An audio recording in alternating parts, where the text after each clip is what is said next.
Ahojte, vítam vás pri ďalšom videu v kanáli Rýchla fyzioterapia.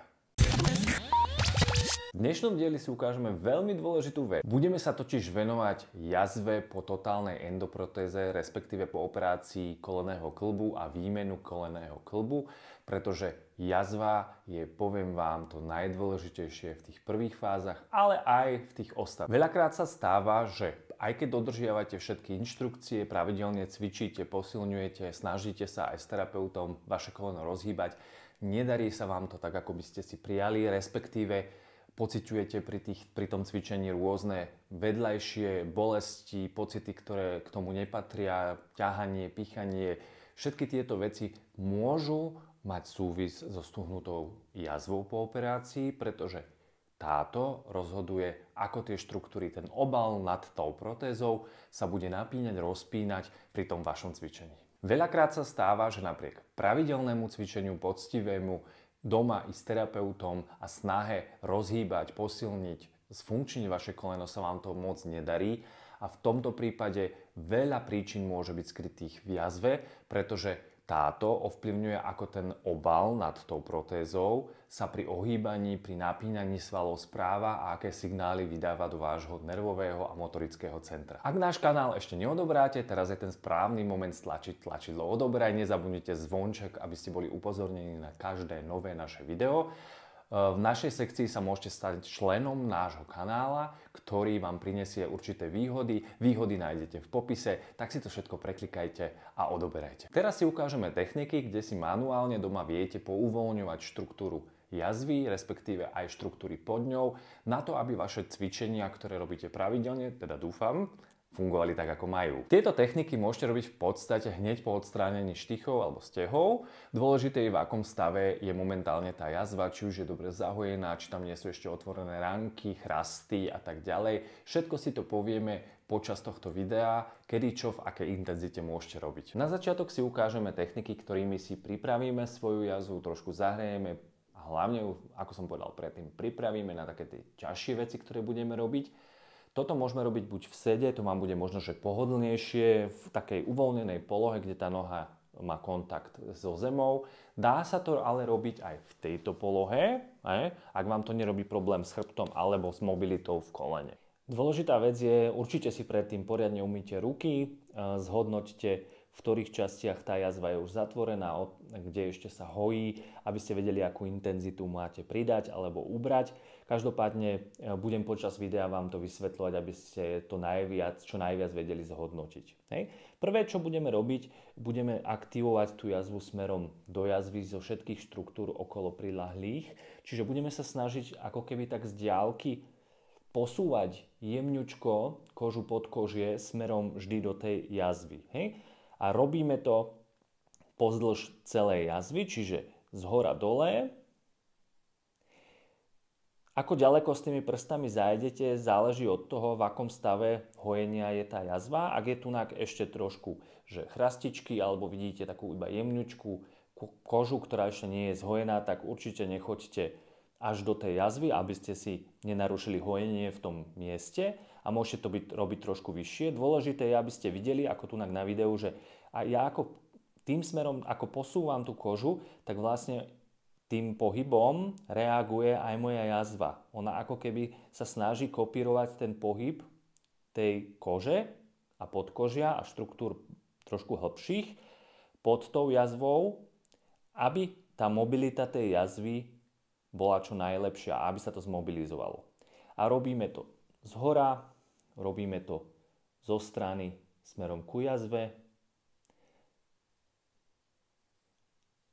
pozdĺž celej jazvy, keďže tá jazva je väčšinou dosť dlhá, nepodceňujme túto fázu a nechajme tomu čas. Ak pociťujete jemné pálenie, štipkanie kože, podkožia, možno že aj jemnúčké pichanie, je to úplne v poriadku. Venujeme tomu dosť času. V miestach, kde cítite napríklad, že tá posúvnosť tej kože, podkožia je nižšia, to cítite, že to viete napnúť, respektíve neviete napnúť moc dobre, alebo niektoré časti sú lepšie, niektoré sú horšie. V tým sa venujete trošička dlhšie. A toto celé robíte 5 až 10 minút. Takže ono to není otázka 2-3 hmatov. My na zlepšenie pohyblivosti, posuvnosti tých štruktúr potrebujeme hlavne veľa opakovaní, dobrú intenzitu a hlavne ten čas. A robíme to aj z tej vnútornej strany. Ak máte už dobre zhojenú jazvu alebo ste v tej neskoršej fáze a stále máte problém s tou mobilitou, kľudne pri tejto technike môžete, ukážem to tu na hore, to bude dobre vidieť, vchádzať až do tej jazvy. Až do tej jazvy. Hej? Čiže tá vzdialenosť, v ktorej to robím, rozhoduje, v akom štádiu hojenia sme. Ak si nie ste istí, skúste sa možno poradiť aj s takým terapeutom. Ale čím ďalej ste, tým menej viete mechanicky ako keby niečo poškodiť. Ako väčšinou sa nestane úplne nič, ale treba na to nejaký trošku cikt. Hej. Čiže toto robíme okolo tých 10 minút a sústredíme sa na miesta, ktoré sú pocitovo tvrdšie, ťažšie, kde cítime aj nejakú symptomatiku ako bolesť, ťah, štípkanie, pálenie, pichanie. Ďalej budeme robiť také naťahovanie jazvy do dĺžky, ako keby sme ju chceli predĺžiť a stláčanie dokopy. Hej. Zase tá vzdialenosť tých rúk závisí od toho, akom stave hojenia ste. Ak som úplne čerstvý, tak to robím fakt tak, aby som nezasahoval prstami do miest hojenia. Ak som vo fáze, kde je pekne všetko už zhojené, idem čoraz bližšie, aj tú intenzitu tomu viem prispôsobiť. Čiže ja viem teoreticky aj v tých neskorších fázach, kde už je to všetko zhojené, ísť úplne do maximálneho ťahu od seba a k sebe, pozdĺž tej jazvy. Nikdy to nerobíme takto, hej? Ako keby sme otvárali tú jazvu. Vždy ju chceme iba pripraviť na to, že vlastne pri vystretí kolena tá jazva má sa dostať ako harmonika k sebe a pri ohýbaní kolena by sa tá jazva vedela natiahnuť. Čiže jazva ako bariéra nám môže obmedzovať veľmi to ohnutie a vystretie kolena. Hej. Čiže keď som trošku akože v skoršej fáze, som trošku ďalej, robím to trošku jemnejšie. Keď som v tých neskorších fázach, idem do toho naplno. Dokonca viem sa chytiť aj cez tú jazvu. A môžem aj to tempo zrýchliť. Čiže ono to všetko závisí od toho, ako to cítite. Ak je problém v jazve, tak vždy cítim pri tejto mobilizácii nejaké bolesti a je to v poriadku, nezlaknite sa toho. Všetky tieto bolesti pochádzajú iba z jazvy. Čiže aj pri pohyboch, aj pri cvičeniach, keď sa tá jazva má naťahovať a stláčať, tie bolesti, ktoré pociťujete počas cvičenia, nemusia byť vôbec z kolena, ale sú z jazvy, čiže toto je veľmi produktívne a efektívne. Zase robíme to tých 5 až 10 minút. Ďalšou technikou bude také esovité ohýbanie tej jazvy, pretože tá jazva by mala byť mobilná aj pri pohyboch do boku. To sa robí zase to nasadenie podľa toho, v akej fáze toho hojenia som. Ja to ukážem v takej tej strednej fáze, čiže som tak stredne ďaleko od tej jazvy. Čo je cieľom tejto techniky, je palcami rúk urobiť také esíčko. A to viem robiť v podstate takto na striedačku. A tam, kde vidím, že tá jazva napríklad nerobí to esíčko, hej, že tunák je pekne voľná, povedzme, že tunák to ide ťažšie, tak tam viem aj ísť do toho predpätia. Keď som v tých neskorších fázach, môžem ísť kľudne blízko tej jazvy a spraviť toto a podržať a nechať ju rozpustiť. Vidíte to krásne esko, čo sa tam tvorí. Ona tá koža nakedy potrebuje to predpätie a tá jazva dlhšie, aby pustila tú tuhosť, čiže môžem kombinovať také tie dynamické ťahy s tými takými statickými, kde iba držím a čakám na také rozpúšťanie. Ono mi to takto, ja to trošku sa snažím simulovať, bude púšťať, hej, že čím dlhšie tam budem, tým ďalej budem vedieť spraviť a zväčšiť to esko, ktoré robím. A v niektorých miestach sa vám kľudne môže stať, že to vôbec nejde. Hej? Vôbec, že tá jazva je úplne ako keby prišitá dole ku kolenu. To sú tie miesta, ktoré robia najviac problém, takže tam sa snažím to ako keby intenzívnejšie spraviť, intenzívnejšie v zmysle, že nemusím tlačiť viacej, ale venujem tomu viacej času. Čiže aj tú intenzitu, aj ten čas strávený s mobilizáciou budete pozorovať počas ošetrenia. Vždy je našim cieľom mať približne rovnakú pohyblivosť tej jazvy, aby sa nám tam netvorilo také vtiahnutie. Hej, keď tá jazva je vtiahnutá, tak normálne to počas toho pohybu vtiahne tú strednú časť dovnútra, ako keby tam bola priehlbinka v strede tej jazvy. To sú tie adhézie, respektíve tie zlepenice, keď to tak poviem jednoducho, ktoré nám treba porozpúšťať. Zase 5 až 10 minút opakujem buď dynamicky, alebo staticky, že si spravím predpätie a uvoľňujem. Tu si teraz ešte ukážeme ošetrenie, ktoré robíme v tých neskorších fázach, vtedy, keď už fakt, že viem chytiť tú jazvu. Ešte zopakujem, vždy si umyť tie ruky, hej? Ako to treba vždy, keď chytám si jazvu, umyť ruky, vydezinfikovať, ak mám dezinfekciu, takedy stačí poriadne umyť. Túto techniku robím v tých neskorších fázach, aby som to zopakoval, keď už cítim, že viem ja tú jazvu aj normálne prstami si prejsť a pocitovo nájdem si také tie zhrubnuté miesta, ktoré sú aj trošku bolestivé a viem tie miesta, keď si ich nájdem, trošku zatlačiť a jedným krúžením uvoľňovať. Práve tie miesta zhrubnuté, tie koloidné jazvy, tá citlivosť alebo ten pocit máme hneď, že tu je to taká hrčka, môže to byť tuhé, hrčkovitej kvality, môže to byť iba citlivé, že tá pohyblivosť tam je, len tá citlivosť je tam zväčšená. Čiže všetko toto sú tie symptómy, ktoré vy pozorujete. Generálne môžem spraviť celú jazvu tak, že si takým krúžením smerom z vonkajšej strany jazvy idem priamo do toho rezu a pouvoľňujem si to pozdĺž celej tej jazvy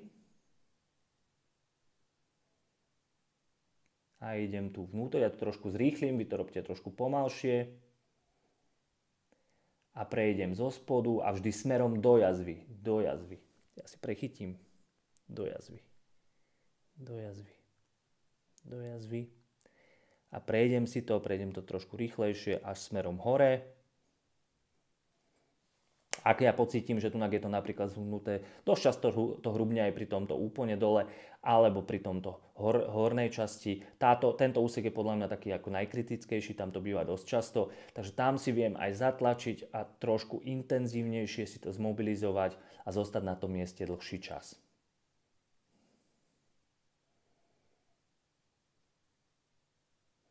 Zase robím 5 až 10 minút. Ako ďalšie pridáme už aktívny pohyb v tom kolene, zase závisí to od fázy hojenia, od fázy, koľko viete ohnúť, koľko viete vystrieť, ale ja si myslím, že ako náhle tá jazva je zhojená, tak to môžete robiť aj bez nejakého rizika, aj keď to trošku bolí, ten pohyb tej nohy aj intenzívnejšie.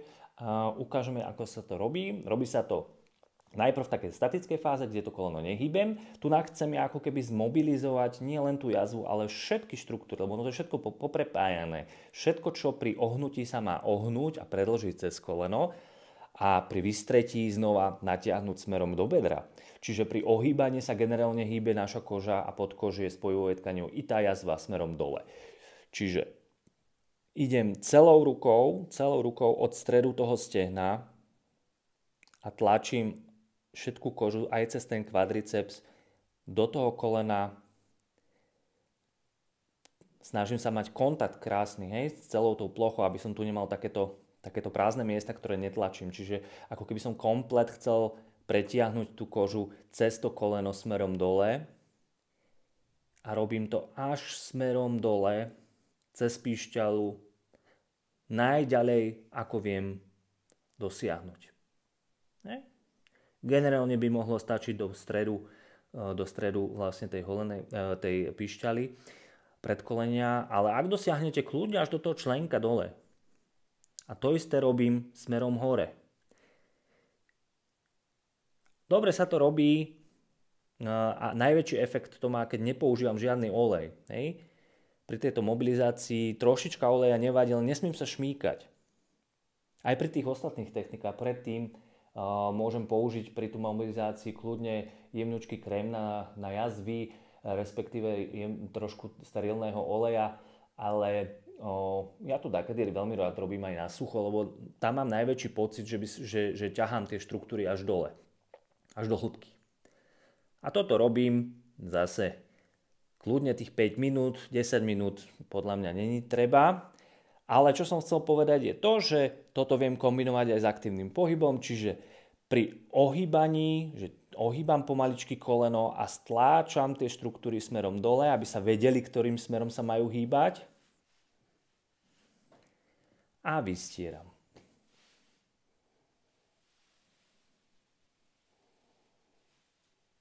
Ja snažím sa dopnúť pekne. Idem na doraz, hej? Ak sa nám noha trošku zasekáva, kľudne si dajte ponožky, respektíve papier, ak máte podlahu, buď kachličky alebo plávačku, papier pod členok, respektíve pod nohu, aby sa to lepšie klzalo. Hej, ten pohyb by mal byť taký plynulý.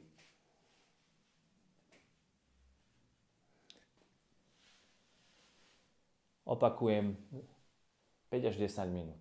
Ak máte možnosť sadnúť si trošku vyššie, tak aby noha visela, že sa nedotýka zeme, tak to spravte, pretože viete spraviť si ešte taký extra cvik na tú jazvu a celé koleno, a to je takéto pendlovanie alebo kývkanie nohy smerom do vystretia kolena a ohnutia, a súčasne viete dlaňami ísť na celé to koleno, ako keby ste chceli objať jablčko. V niektorých prípadoch sa jablčko zachováva pri operácii, dakedy nie, čiže záleží, či ho máte alebo nie. Každopádne ten úchop je rovnaký a je taký, že si chytím po strane tú jazvu a nechám si taký priestor na to jablčko alebo imaginárne jablčko, a pri vystieraní ťahám všetky tie štruktúry smerom hore do bedra, pri ohýbaní zasúvam dole. Hej? A viem pri tom pendlovaní mobilizovať súčasne koleno, súčasne všetky štruktúry, ktoré sa musia rozpínať, napínať, skracovať pri tomto pohybe. Hej, dôležité je mať pekný kontakt, hej, môžem ísť aj trošku bližšie, akože tam nie je dôležité, aby to presne takto vyzeralo, ako to ja ukazujem. Dôležité je objať tie štruktúry, kde ja cítim možno tú najväčšiu tuhosť, kto cíti pri ohnutí viacej tuhosť zvonku, kto viacej vnútri, čiže to sú všetko symptómy, ktoré nám hovoria, kde to je tuhé. A v tých miestach by som sa mal sústrediť na to, aby som tie štruktúry zlepšil v rámci pohyblivosti. Hej? Dôležité je to, tunak už ten olej nám nepomôže, lebo tunak by som sa šmýkal, čiže ja chcem, aby sa dialo toto. Hej? Aby sa dialo toto, že keď vystieram, hej, ťahám to hore, ono sa to má skracovať tu hore, pomôže mi to do vystretia. Hej. Pri ohnutí tlačím dole, pomôže mi to do ohnutia kolena. A keď robím obojstranne, tak si objímem vlastne celé to koleno znútra i zvonka a mobilizujem i koleno, i tú jazvu. Zase, keď mám možnosť, môžem tu stráviť s týmto dokonca aj viac ako 5-10 minút. Hej. Je to také celkom dobré cvičenie. A potom si to viem aj bez tých rúk spraviť, trošku rozkývať a potom znova tie ruky pridám. Čiže keď ohýbam, tlačím dole, keď vystieram, ťahám hore. Tieto techniky vás určite posunú trošku ďalej, hlavne ak ste mali po operácii ťažší priebeh, respektíve sa vám nedarilo a furt tam bolo niečo, čo vám ako keby vadilo a nešlo to podľa vašich predstav, tak toto vám určite pomôže. Určite mi dajte vedieť v komentoch, ako vás to posunulo ďalej. V rámci tohto videa máme ešte aj dlhšiu verziu s bonusmi, tá je prístupná pre členov nášho kanála Rýchla fyzioterapia. Stať sa ním môžeš aj ty s tlačením tlačidla Pridaj sa alebo linku v popise tohto videa. Nájdeš tam rôzne výhody, ktoré si môžeš pozrieť v našej sekcii, takže tešíme sa na teba.